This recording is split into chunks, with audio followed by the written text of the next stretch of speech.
हृदयघात भन्नाले हाम्रो एउटा अवस्था बुझिन्छ। त्यसमा चाहिँ मुख्य गरी रगतको मुटुका 3टा मुख्य रक्तनलीहरू हुन्छन्।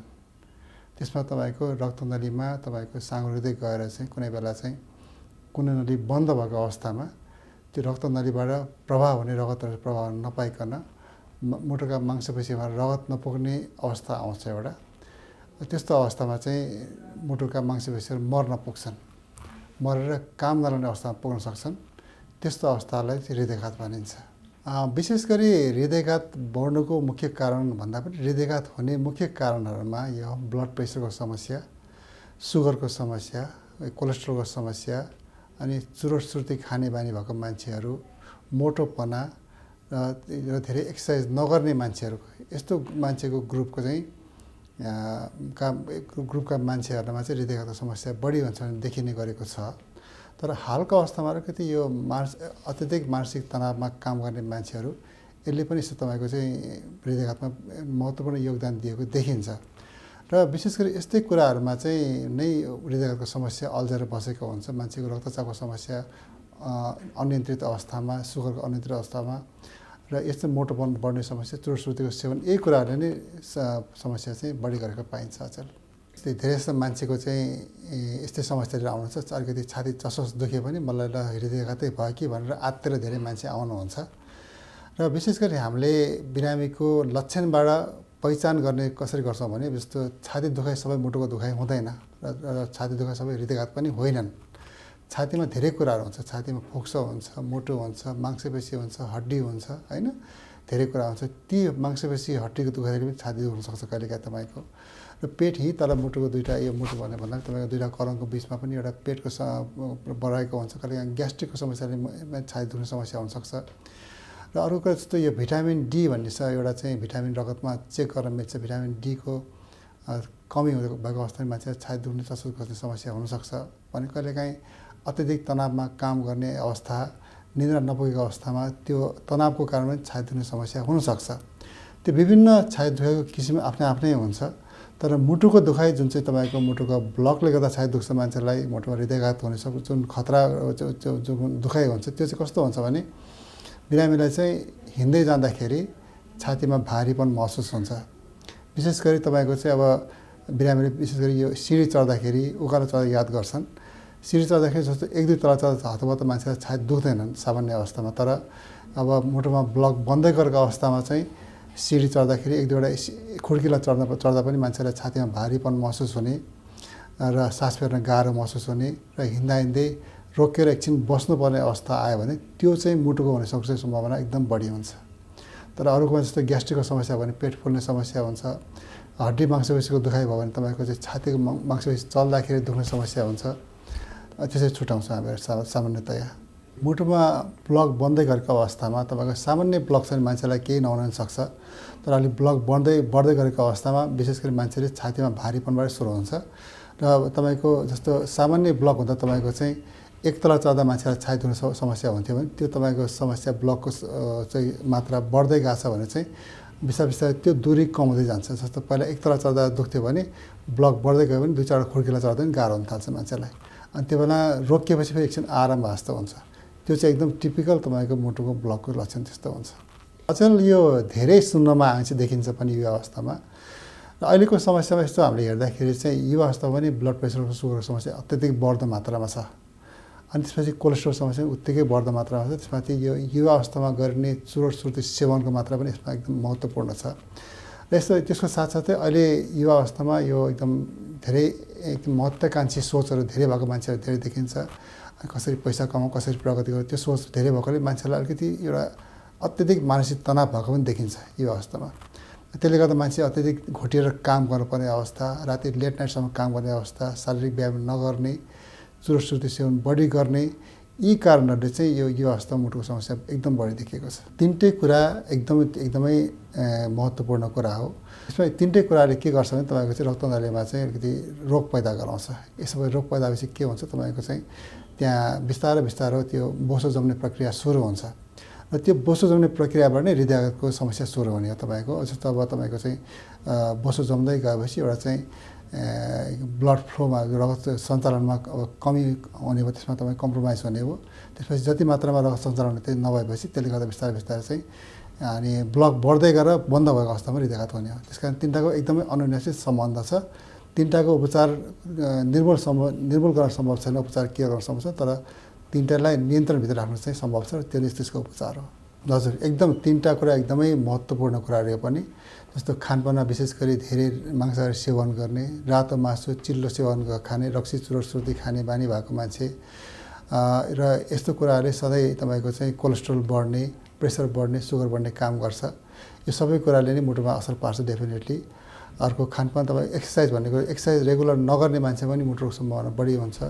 रेगुलर एक्सर्साइज गर्दाखेरि तपाईँ एक प्रकारले यो रक्त अथवा ब्लड प्रेसरलाई कन्ट्रोल गर्न मद्दत गर्छ, सुगर लेभल कन्ट्रोल गर्न मद्दत गर्छ, कोलेस्ट्रोललाई कन्ट्रोल गर्न मद्दत गर्छ। त्यस कारण चाहिँ एउटा लेभलको रेगुलर शारीरिक व्यायाम गर्नु एकदम जरुरी छ।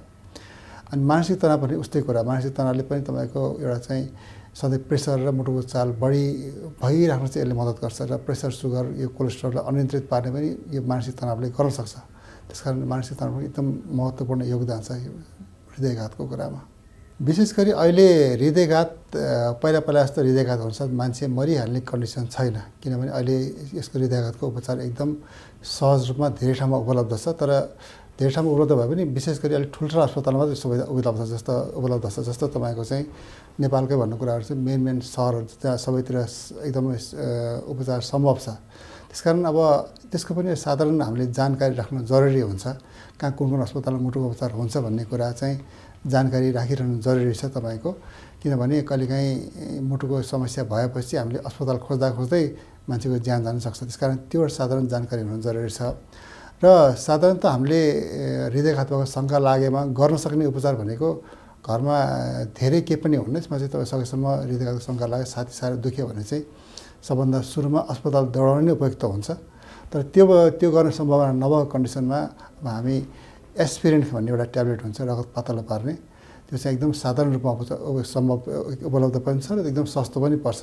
त्यसकारण अब कुनै मान्छे त्यस्तो आफूलाई हृदयघातको जोखिम भएको महसुस गर्नुहुन्छ, अब प्रेसर सुगर भएको मान्छे, चुरोट सुर्ती खाने मान्छे, मोटो भएको मान्छे, छाती बेलामा दुख्छ भने चाहिँ त्यस्तो मान्छेले चाहिँ अब एस्पिरिन भनेको ट्याब्लेट चाहिँ आफ्नो साथमा राख्दा हुन्छ। त्यस्तो अचानक के अरे छाती बेसी दुखेको अवस्थामा त्यो एस्पिरिन भने 75 मिलिग्रामको पनि आउँछ, 150 को पनि आउँछ। त्यो चाहिँ 300 मिलिग्राम खाएर चाहिँ अस्पताल गयो भने चाहिँ केही मात्रामा राहत चाहिँ हुनसक्छ, तर त्यो मात्र त्यसको उपचार होइन। तर विशेष गरी हृदयघात हुँदा तपाईँको चाहिँ मुटुमा ब्लक खोल्ने उपचार हुन्छ, जसलाई एन्जियोप्लास्टी भन्छ। त्यसको लागि विशेष हस्पिटल मात्र यसको उपचार सम्भव छ। त्यसकारण चाहिँ साधारण त्यो एस्पिरिन खान भ्याउनु भयो भने नभए पनि त्यस्तो अस्पतालमा दौडाइहाल्नुपर्छ। एन्जियोप्लास्टी भन्ने तपाईँको छ नि, हामीले यो हृदयघातको शङ्का लाग्यो भने, मुटुमा ब्लक भएको शङ्का लाग्यो भने एन्जियोग्राम भन्ने जाँच गराउँछौँ। एन्जियोग्राम जाँचमा तपाईँको मुटुमा कति % ब्लक छ, तिनवटा मुख्य नलीमा कतिवटा ब्लक छ, कस्तो ब्लक छ भन्ने कुरा तपाईँको चाहिँ त्यसमा प्रष्ट रूपमा देखिन्छ होइन। तपाईँको चाहिँ अब जस्तो एन्जियोप्लास्टी भन्दा चाहिँ एन्जियोग्राफी भन्दा तपाईँको चाहिँ जाँच भयो, एन्जियोप्लास्टी भने उपचार भयो। एन्जियोप्लास्टीमा तपाईँको चाहिँ जुन ठाउँमा ब्लक खोलिन्छ, ब्लक खोलेर स्टेन्ट राखेर गर्ने उपचार त्यसलाई एन्जियोप्लास्टी भनिन्छ।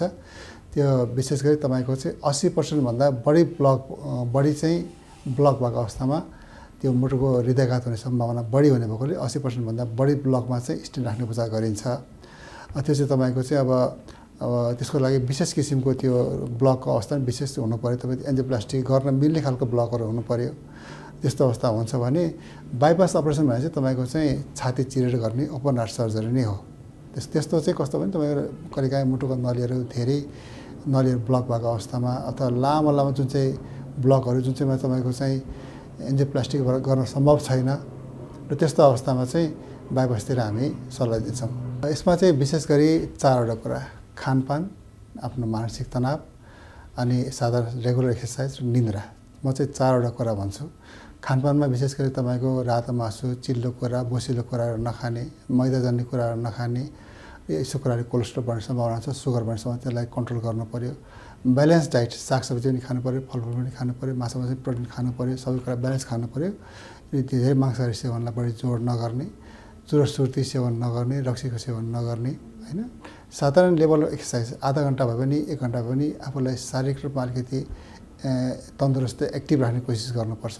त्यसले गर्दा तपाईँको चाहिँ आफ्नो एउटा चाहिँ ब्लड प्रेसर, सुगर, कोलेस्ट्रोल, मानसिक सबैलाई एकदम ब्यालेन्स गर्न मद्दत गर्छ। केही आधा घन्टा त्यसलाई गरौँ।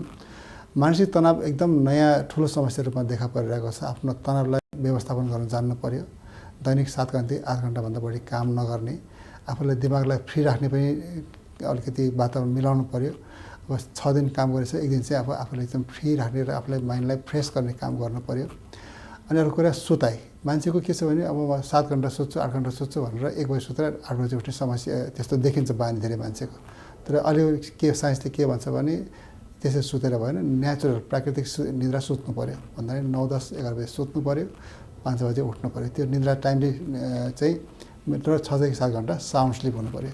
यो चारवटाको विशेष ध्यान दिनु पर्यो। हजुर, यो गोल्डन आवर तपाईँ अघि भने जस्तो त्यो हृदयाघातमा मुख्य हुने भनेको तपाईँको चाहिँ मुटुमा ब्लक हुने हो, होइन? अब त्यो ब्लकको एकचोटि अब हृदयाघात भइसकेपछि त्यो ब्लकलाई जति चाँडो खोल्न सक्यो हामीले त्यति नै तपाईँको मुटुमा नराम्रो असर पर्ने सम्भावना एकदम कम हुन्छ। हृदयाघात भएर तपाईँको चाहिँ मांसपेशी मरिसकेपछि त्यो मरेको मांसपेशीलाई फेरि जस्तातस्तै पार्न सकिन्न। एकचोटि मांसपेशी मरेपछि त्यसलाई चाहिँ मुटु नै कमजोर हुन जान्छ। तर तपाईँको गोल्डन आवर भने यस्तो समय जुन टाइममा तपाईँको जहिले 12 घन्टा बिचको टाइमलाई गोल्डन आवर भन्छौँ त्यसलाई, हृदयाघात भइसकेपछि 12 घन्टाभित्र अवस्था, त्यसभित्र तपाईँले चाहिँ सही ठाउँमा पुगेर त्यो नली खोल्ने उपचार गर्न सक्नुभयो भने मुटुको मांसपेशी केही पनि असर पर्दैन। जस्ता जस्तै हुन्छ मुटुको मांसपेशी, त्यसमा धेरै पैसासम्म असर पार्ने केही पनि त्यस्तो नराम्रो असर हुँदैन। त्यसकारण त्यही भएर चाहिँ तपाईँको त्यसलाई गोल्डन आवर भनिएको हो। त्यस बेला चाहिँ त्यो एन्जियोप्लास्टी गरेर मुटुको नली खोल्ने काम गर्न सकियो भने त्यसमा चाहिँ मुटुको क्षति एकदम कम गर्न सकिन्छ। त्यही भएर त्यसलाई गोल्डन आवर भनिएको हो। यस्तो छ, अब यो आफ्नो मुटुको समस्याको अब आफ्नो के अरे चाहिँ आफ्नो अब 30-35 वर्षपछि चाहिँ आफ्नो ब्लड प्रेसर बेलामा जाँच गर्नु पर्यो, आफ्नो सुगर कोलेस्ट्रोल बेला जाँच गर्नु पर्यो। अनि यस्तो कुनै त्यस्तो सुगर प्रेसर अथवा कुनै समस्या छ भने त्यसलाई चाहिँ टाइममै उपचार गरेर कन्ट्रोल गर्ने अथवा नियन्त्रणभित्र राख्ने कोसिस गर्नु पर्यो। अघि भने जस्तै साधारण व्यायामको एकदम रेगुलर गर्नु पर्यो, मानसिक तनावलाई कम गर्नु पर्यो र खानपान विशेष ध्यान दिनुपर्छ।